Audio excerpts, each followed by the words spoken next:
The sound of a crime isn't always a gunshot or a siren. Sometimes in the suburbs, the sound of a crime is the heavy, plastic thud of a luxury car key fob hitting a glass dining table. It was 10:30 on a Saturday morning. The sunlight was filtering through the high windows of the colonial house my father had bought 20 years ago.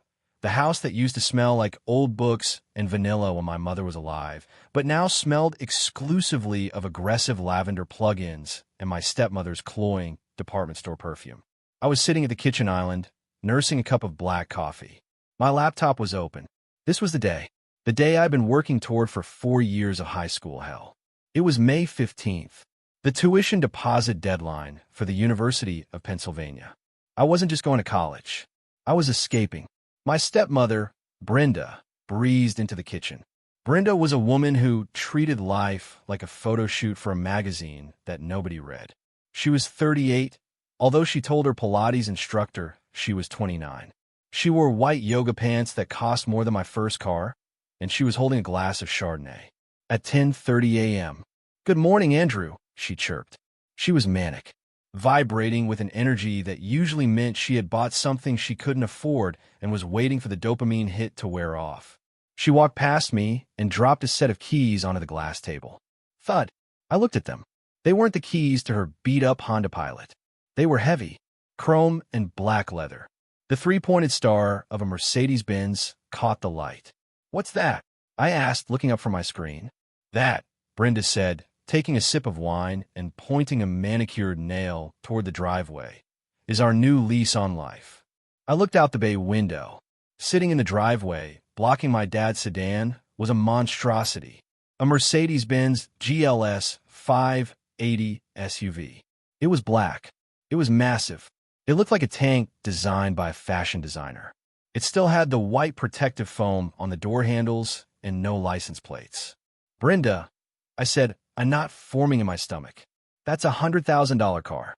"It's an investment," she said, waving her hand dismissively. "In my image. You know, real estate is all about perception. Clients don't buy houses from people driving Hondas. This car is going to pay for itself in 6 months." Brenda hadn't sold a house in 2 years. She spent more on marketing materials, glossy headshots, and bus bench ads than she made in commissions. "Where's Dad?" I asked. "In the garage," she said, admiring the rims. I turned back to my laptop. I didn't care about Brenda's delusions. I didn't care about the car. I had my escape route. I had the Elizabeth Warren Educational Trust. My mother, a corporate litigator who could spot a loophole from orbit, had died of pancreatic cancer when I was 12. She knew my father was weak. She knew he would eventually remarry someone who loved his wallet more than his heart. So, she locked the life insurance money away. The trust was simple. It contained exactly $85,000. It was to be used exclusively for tuition, room, and board. It required 2 signatures to release funds: my legal guardian, Dad, and the independent trustee, my Uncle Marcus in Chicago. I logged into the bank portal. My fingers flew across the keys. I wanted to pay the deposit, print the receipt, and tape it to my bedroom door as a countdown clock. The screen refreshed. The little blue will spun for a second. Account: Elizabeth Warren Educational Trust, ending in 4492. Available balance: $0. I blinked. I refreshed the page. Maybe the Wi-Fi was glitching. Available balance: $0. The world stopped. The hum of the refrigerator, the chirping of the birds outside, the sound of Brenda humming to herself. It all dropped away into a vacuum of silence. I clicked on transaction history. One line item. Dated yesterday. Counter check number 101. Withdrawal. Cash. $85,000. I stared at the screen until the pixels started to burn into my retinas. Cash. Someone had walked into the bank and withdrawn $85,000 in cash. I looked up. Brenda was leaning against the counter, scrolling through Instagram on her phone, probably liking photos of other women's vacations she envied. "Brenda," I said. My voice sounded strange. Hollow. Detached. "Did you go to the bank yesterday?" She didn't look up. "Oh, yes. Your father and I had some errands." "Did you touch the trust account?" She finally looked up. Her face did that thing she practiced, a mask of innocent confusion mixed with condescension. The what? Oh, the college money? Andrew, don't be dramatic. The account is empty, I said. I stood up. My legs felt heavy, like I was wading through wet concrete. There was $85,000 in there. It's gone. It says 0. Well, it's not gone, she laughed, gesturing to the window with her wine glass. It's right there in the driveway. Isn't she beautiful? My brain couldn't process the sentence. It was like she was speaking a foreign language. You bought the car with my college fund? We bought a family vehicle, she corrected me, her tone hardening. And stop calling it your money. It's our money. Your mother left it for the family. And right now, the family needs a reliable vehicle. My Honda was making a noise. Do you want me to die on the highway, Andrew? Is that what you want? That money was for Penn, I whispered. It was for my tuition.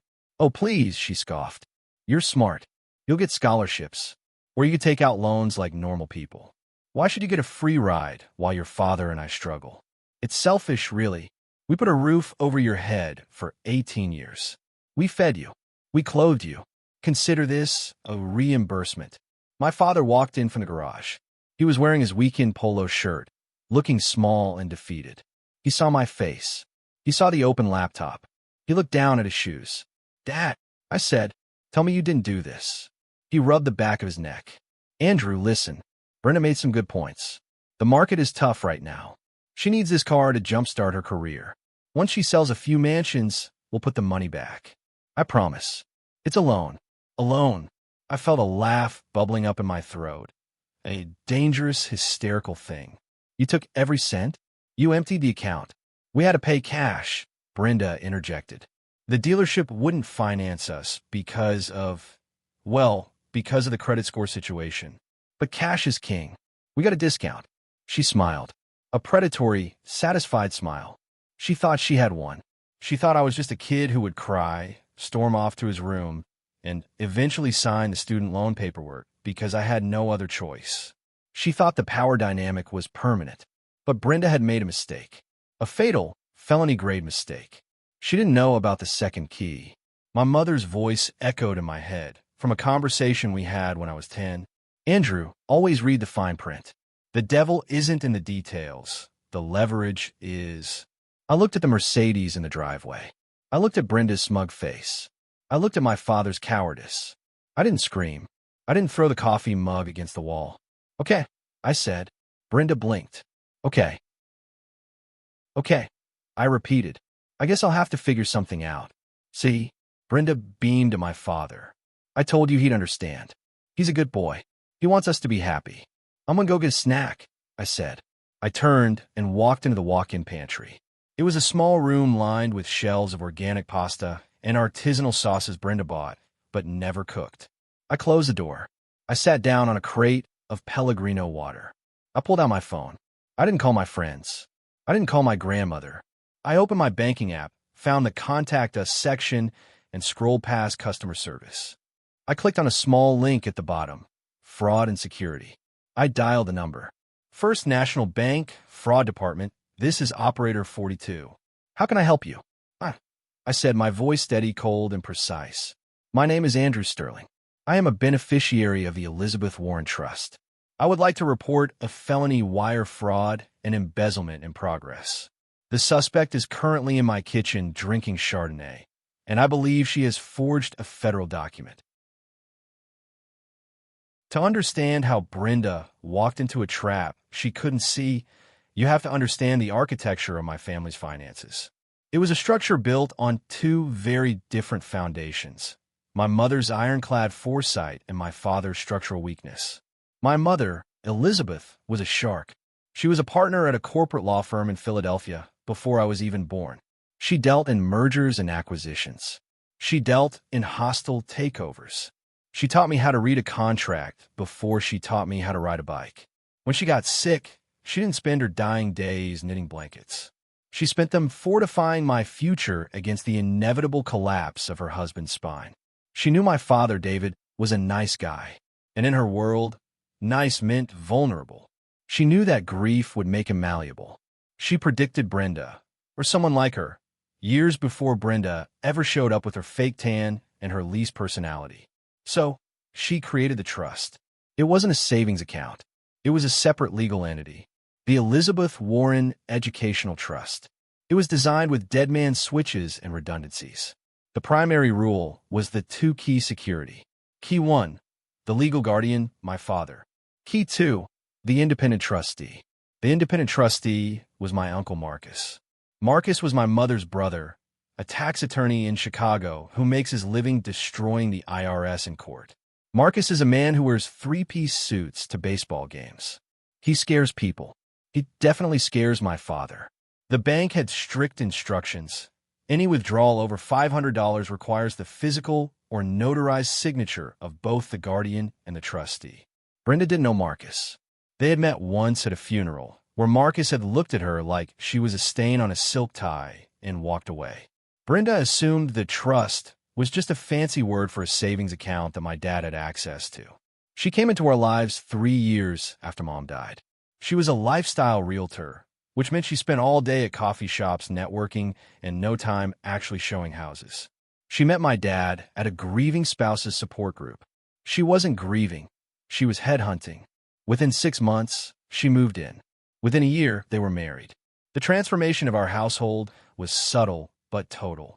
My mother's minimalist, high-quality furniture was replaced by glam decor, mirrored nightstands, velvet couches that were uncomfortable to sit on, and art that consisted of words like love and dream glitter-glued on a canvas. But the financial shift was worse. My dad was an engineer. He made good money, but Brenda burned through it. First, it was the renovations. Then, the vacations to Cabo. Then, the wardrobe overhaul because she needed to look the part. I watched my dad's savings dwindle. I watched him start working overtime. I watched him stop putting money into his 401k. But I stayed quiet. I stayed in my lane. I studied. I got straight A's. I got in a pen. I kept my head down because I knew that at the end of the rainbow, there was a pot of gold she couldn't touch. $85,000. Safety. Until yesterday, sitting in the pantry, listening to the whole music on the fraud line, I pieced together what must have happened. My dad had access to the checkbook. He kept it in his desk. Brenda must have bullied him into writing the check. That was the easy part. Dad would sign anything to make her stop yelling. But the bank teller would have stopped them. The screen would have flashed a warning. Requires second signature. So, how did they walk out with cash? There was only one way. Forgery. Brenda, in her arrogance, must have assumed that Uncle Marcus was just a formality. She probably grabbed a pen, scribbled a name on the cosigner line, and batted her eyelashes at the teller. Or maybe they went to a different branch, one where the teller was new or distracted. Sir, the operator came back on the line. I have a specialist on the line. Agent Miller from the Complex Fraud Unit. Go ahead. Agent Miller, I said. I'm looking at a check image on my portal right now. Check number 101. One moment, Mr. Sterling. Verifying identity. A few typing sounds. Okay, I see the transaction. $85,000 withdrawal. In-person counter check. Can you pull the image of the signature card? I asked. I can, Miller said. His voice was professional tight. Does the signature on the right side of the check match the signature of Marcus Warren on file? There was a long silence. I could hear Miller breathing. The signature on the check appears to be significantly different, Miller said carefully. And the signature on the check spells the name Marcus with a K. The signature card is Marcus with a C. I closed my eyes. It was even stupider than I thought. She didn't even know how to spell his name. That is a forgery, I said. My uncle lives in Chicago. He has not been in this state for 2 years. He did not sign that check. Okay, Miller said. The tone shifted from customer service to investigation. Mr. Sterling, this is a serious allegation. If we flag this, it triggers an automatic freeze and a criminal referral. The bank is liable for the funds if we dispense them on a forged instrument, which means the bank will be the one pressing charges to recover the loss. I understand, I said. Do you want to initiate the fraud protocol? I hesitated, not because I wanted to save her, but because I wanted to destroy her properly. If I froze it now, the money was gone, but the car was still technically in limbo. The title hadn't been issued yet. The dealership probably hadn't even processed the paperwork fully. If the police showed up now, Brenda could play the mistake card. She could claim she thought she had permission. She could cry and return the car, and my dad would beg the bank to drop it. It would be messy. She might get away with a slap on the wrist. I needed it to be irreversible. I needed her to fully enjoy the fruit of the crime. I needed the title in her name. I needed the theft to be completed in the eyes of the law. Mr. Sterling, don't freeze it yet, I said. Not the account. I need to gather one more piece of evidence. I need the affidavit from the trustee. Sir, I can't leave a compromised account open. The money is already gone. I countered. The balance is 0. There's nothing left to steal. I need 48 hours. I need her to register the vehicle. What? Miller asked. Because, I said, staring at a can of crushed tomatoes. If she registers the vehicle purchased with stolen funds, it becomes proceeds of crime. It upgrades the charge from simple forgery to grand larceny and money laundering. I want the full menu. Miller paused. You sound like a lawyer. My mother was the best, I said. Give me 3 weeks. I'll bring you the affidavit and the confession. Just keep the file open. I can't officially advise this, Miller said, his voice dropping. But if you bring us the affidavit from the co-signer stating he didn't sign, we will launch the investigation then. The bank wants its money back. We don't care who goes to jail. Perfect, I said. I'll be in touch. I hung up. I stood up, brushed the dust off my jeans, and opened the pantry door. I walked back into the kitchen. Brenda was at the stove, making an omelet. She was humming. She looked happy. She had her car. She had her status. She thought the problem was solved. Did you get a snack, sweetie? She asked, not turning around. Yeah, I said. I'm full. I looked at the Mercedes in the driveway. It shone in the sun like a black diamond. It was beautiful. It was expensive. It was a prison cell on wheels. Hey, Brenda, I said, leaning against the doorframe. You were right. The car looks great. You should definitely drive it to my graduation party next month. Show it off to everyone. She turned around, beaming. Really? You think so? Absolutely, I lied. Inviting everyone was a great idea. We should celebrate. Oh, Andrew. She rushed over and hugged me. She smelled like wine and deception. I knew you'd come around. We're going to be such a successful family. I hugged her back, stiff as a board. Yes, I whispered. We're going to be famous. I walked upstairs to my room. I had 3 weeks to wait. 3 weeks to live with the thief. 3 weeks to let her dig the hole so deep she would never climb out. I opened my laptop. I composed a new email. To Marcus.Warren@warrenlawgroup.com. Subject, urgent, unauthorized withdrawal / felony forgery / do not call dad. I attached the screenshot of the check. I hit send. The trap was set. Now, I just had to wait for the mouse to eat the cheese. The response from Chicago came at 2 a.m. I was lying in bed, the blue light of my laptop illuminating the ceiling fan. My email notification pinged, a single, sharp note in the silence of the sleeping house. From Marcus.Warren@warrenlawgroup.com. To Andrew.Sterling@gmail.com. Subject, urgent, unauthorized withdrawal. Andrew, I am currently in Tokyo on business. I reviewed the attachment. I did not sign this document. I have never spelled my name with a K. This is not a mistake. This is a federal crime involving interstate banking instruments. Do not confront them further. Do not leave the house. Do not sign anything they give you. I am having my paralegal draft a sworn affidavit of forgery. I will overnight it to your school address so they don't intercept it. It will arrive Tuesday. I am also notifying the bank's legal counsel directly, but I will instruct them to hold action until you give the signal, as you requested. You are right to wait for the title. Burn them down, kid. M. I closed the laptop. A cold smile touched my face. Burn them down. It was the most affectionate thing Uncle Marcus had ever said to me. The next morning, the house was filled with the manic energy of the guilty, trying to convince themselves they are innocent. Brenda was in the kitchen, aggressively making smoothies with a blender that was loud enough to wake the dead. Kale and ginger, she shouted over the noise as I walked in. New car, new us. We're going to be healthy, wealthy, and wise. She poured a glass of green sludge and slid it toward me. Drink up. Brain food for whatever you decide to do next year. She wouldn't say college. She wouldn't say Penn.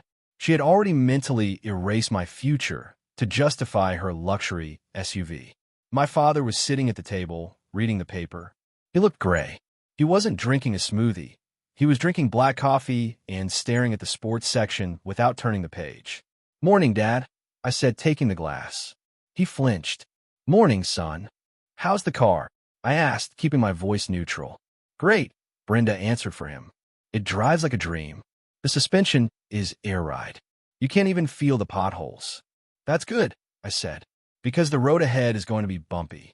Brenda laughed, missing the subtext entirely. "Oh, you're so poetic. Listen, Andrew, we need to talk about logistics. Since you're not going to Penn—" I didn't say I wasn't going, I interrupted. I said I have to figure it out. "Right, well," she waved a hand. "Since the funds have been reallocated to family transportation, we need to look at community college options. Or maybe a gap year. You could work. Pay some rent." I gripped the glass. Pay rent. In a house my mother paid off before she died.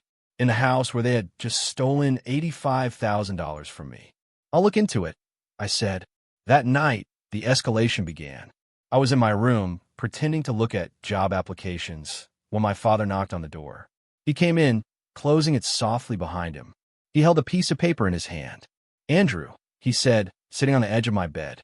He looked exhausted. The guilt was eating him, but his fear of Brenda was eating him faster. "What's that, Dad?" "It's just a formality," he said, avoiding my eyes. "So, the bank called today. Just a standard checkup on the large withdrawal. They mentioned something about the signature looking a little rushed." My heart rate spiked. The bank was nervous. They were sniffing around. And I asked. Well, Brenda spoke to them. She told them it was all approved. But they said to keep the file clean, we should just have a signed letter from the beneficiary, that's you, acknowledging the withdrawal. You know, stating that you were aware of it. That was a family gift. He held the paper out. It was typed on Brenda's real estate letterhead. I, Andrew Sterling, hereby acknowledge that the withdrawal of $85,000 on May 14th was authorized by me as a gift to the household for transportation expenses. I waive any claim to these funds. I stared at the paper. This was it. This was the gift letter. If I signed this, the fraud became legal. If I signed this, I became an accomplice to my own robbery. If I signed this, Uncle Marcus couldn't do a thing. "You want me to sign away the trust?" I asked softly. "It's just to get the bank off our backs," Dad pleaded. "They're threatening to freeze the account. If they freeze it, the check to the dealership bounces. If the check bounces, they take the car back. Brenda will be devastated. Andrew, please. For the peace of the house." "For the peace of the house," I repeated. I looked at my father. I really looked at him. I saw the lines around his eyes, the slump of his shoulders. I realized then that my father wasn't a victim. He was a collaborator. He was willing to sacrifice his son's future to avoid an argument with his wife. I needed to buy time. I couldn't sign it, but I couldn't refuse flat out, or they might panic and try to flee, or worse, try to coerce me physically. "I can't sign it right now, Dad," I said, rubbing my eyes. "I need to read it over. I have a headache. Leave it here. I'll look at it in the morning." "You promise?" he asked, desperate. "I promise I'll deal with it," I said. He left the paper on my nightstand and walked out. I waited 5 minutes. Then I picked up the paper. I pulled out my phone. I took a high-resolution photo of the document. Then I took a video of me holding it, narrating exactly what just happened. Today is May 16th. My father just tried to coerce me into signing this retroactive gift letter to cover up the forgery. I am refusing to sign. This proves they know they committed a crime. I sent the files to the secure cloud folder I shared with Uncle Marcus. Then I took the paper and slid it into my shredder. The next morning, when Dad asked about it, I lied. "I signed it," I said, drinking my coffee. "I mailed it directly to the bank branch. You know how slow the mail is. It should get there in a few days." He exhaled, a massive weight lifting off his chest. "Thank you, son. You did the right thing." "I know I did," I said. The waiting period is a strange beast. It is boring and terrifying at the same time. It feels like holding your breath underwater while watching a shark circle you. For the next 18 days, I lived in the belly of the beast. I went to school. I finished my finals. I smiled at Brenda. I helped wash the Mercedes on Sunday, scrubbing the brake dust off the rims of the evidence. Day 7, the social media campaign. Brenda couldn't help herself. The car wasn't just transportation, it was a trophy. I sat in the living room while she staged a photo shoot in the driveway. She wore oversized sunglasses and held a Gucci bag, likely fake, while leaning against the hood. She posted it to Instagram. Caption: hardware pays off. Hashtag blessed, hashtag Mercedes, hashtag boss babe, hashtag real estate life. I screenshotted it. Evidence item 14. Suspect publicly claiming ownership of assets purchased with stolen funds. Contradicts her claim to the bank that it was a family vehicle. Day 12, the title. The mail arrived at 3 p.m. I usually got home from school at 3:15 p.m. Brenda was usually out of her yoga classes until 4 p.m. I intercepted the mailman. There was a thick envelope from a department of motor vehicles. I held it up to the sun. I could see the distinct border of a vehicle title. I didn't open it. That would be tampering. Instead, I put it on the kitchen counter right in the center stack. When Brenda came home, she tore it open like it was a Christmas present. It's official, she squealed. Look, David, it's in my name. She held up the certificate of title. Owner, Brenda Sterling. Lien holder, none. She owned it free and clear. The crime was complete. The money had successfully traveled from my trust, through the bank, to the dealership, and transformed into a legal title in her name. Congratulations, I said from the couch. You must be very proud. I am, she said, admiring the paper. It feels good to own something outright. Enjoy it, I thought. You just signed your confession. Day 15, the confession. I needed one last nail in the coffin. I needed her to say the name. Uncle Marcus had pointed out the spelling error. Marcus with a K. I needed to prove she was the one who wrote it. I found her in the kitchen, organizing her spice rack. The Mercedes was parked outside, gleaming. Hey, Brenda, I said, casually leaning on the counter. My phone was in my shirt pocket, voice memo recording. I was just thinking about the bank stuff. Dad mentioned there was an issue with the signature. She stiffened slightly. It's resolved, Andrew. You sent the letter. I know, I said, but I was wondering, Uncle Marcus is so picky. Did you have trouble signing his name? I know he has that weird loop at the end. She laughed, relaxing. She was so confident in her victory that she got sloppy. Oh, please, she scoffed. His signature is a scribble. Anyone could do it. I just looked at the old Christmas card he sent you guys and copied it. It took 2 seconds. Right, I said. But did you remember to spell it right? He gets mad if people use a K. Andrew, she rolled her eyes. I know how to spell. Besides, the teller didn't even look. I just handed it to her and said, Marcus is busy in Chicago. She stamped it and gave me the cash. People are so easy to manipulate if you just act like you belong there. Bingo. She admitted to copying it. She admitted to the teller interaction. And she implicitly admitted to the spelling error. You're amazing, Brenda, I said. You really know how to get things done. That's why I drive a Mercedes, she winked. I stopped the recording. I uploaded it to the cloud. Day 20, the trap is set. My graduation party was scheduled for Saturday. Brenda had invited everyone. The neighbors. Her clients.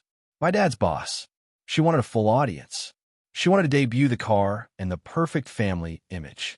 On Thursday, I skipped last period and went to the bank.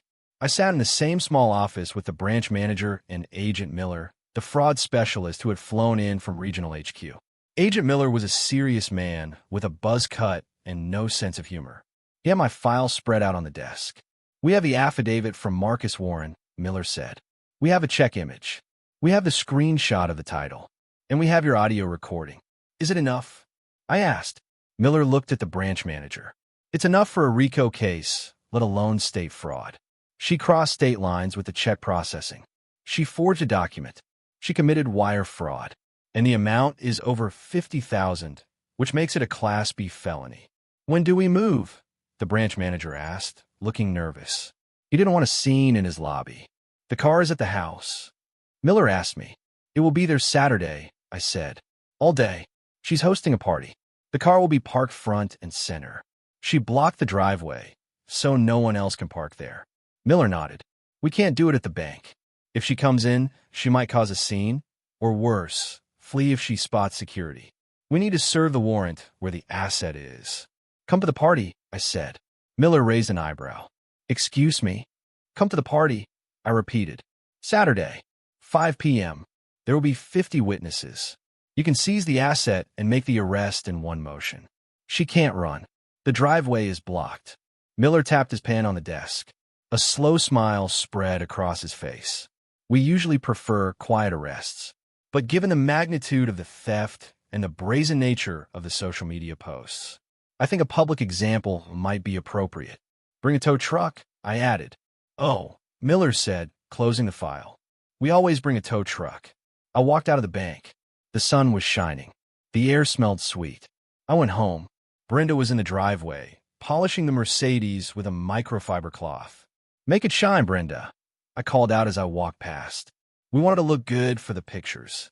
Don't worry, Andrew, she shouted back. It's going to be the star of the show. She had no idea how right she was. Saturday arrived with a sky so blue it felt artificial. The air was thick with the smell of charcoal smoke and expensive caterers. Brenda had gone all out.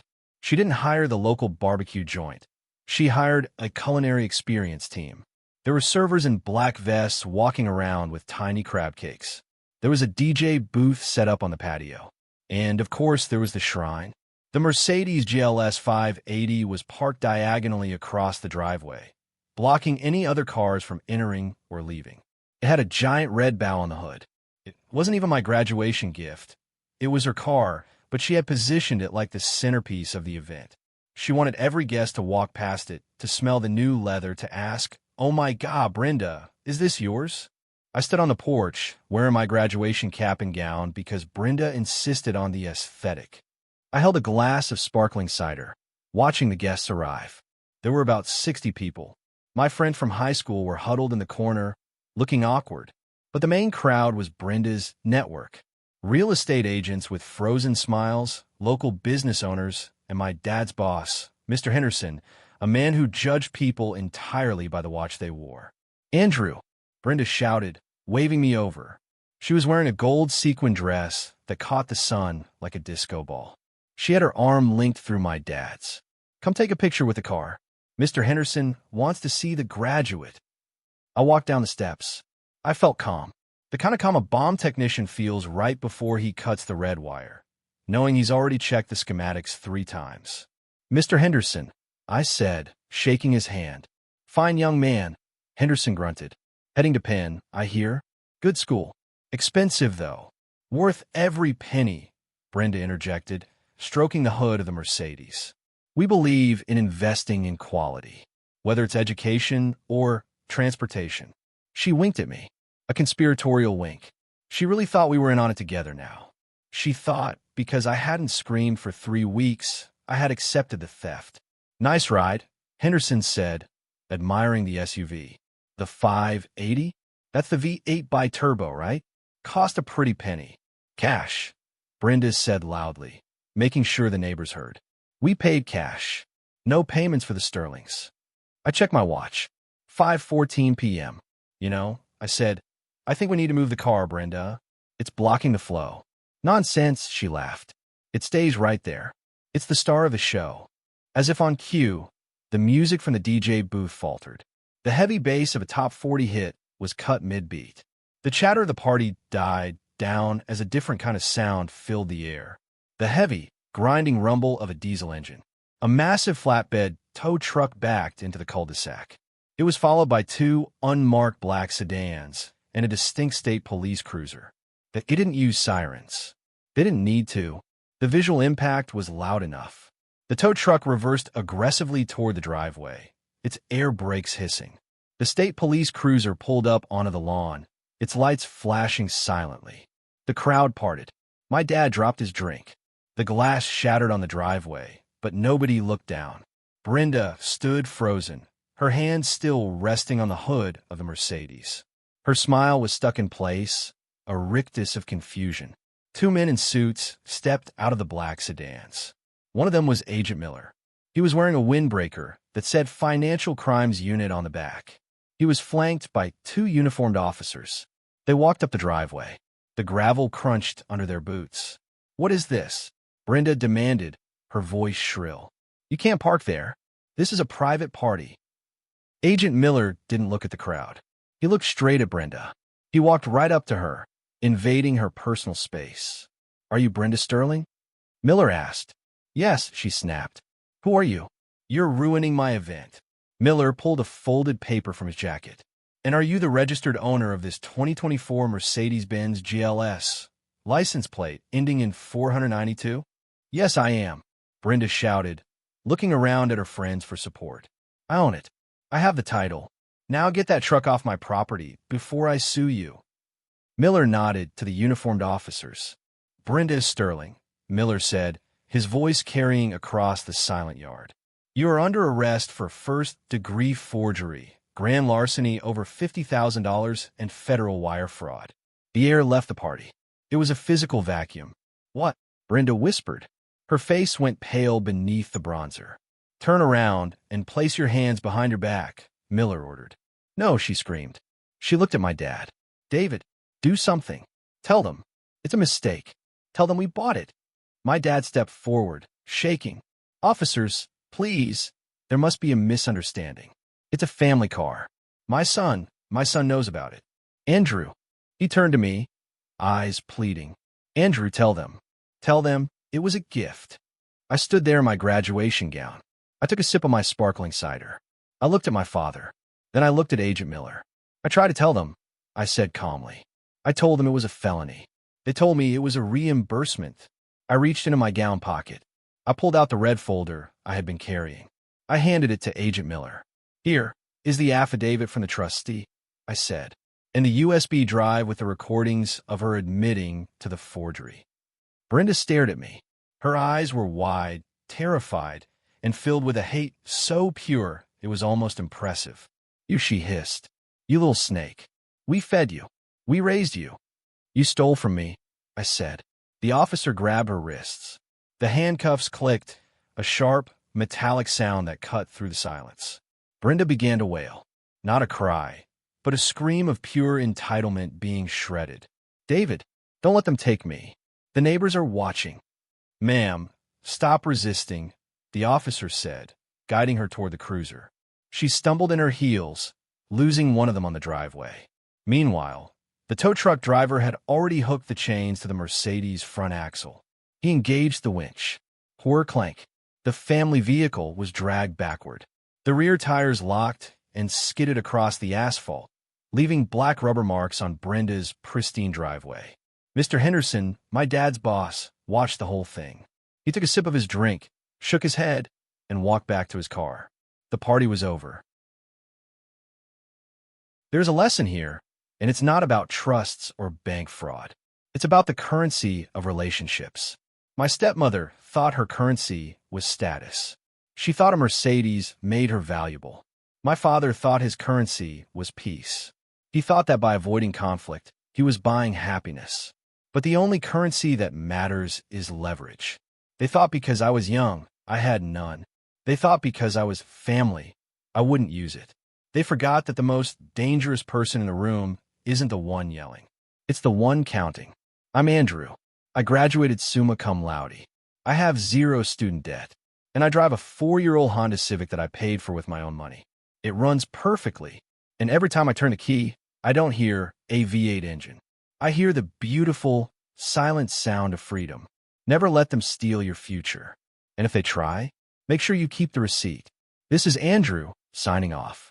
Stay solvent, stay secure, and always check the signature line.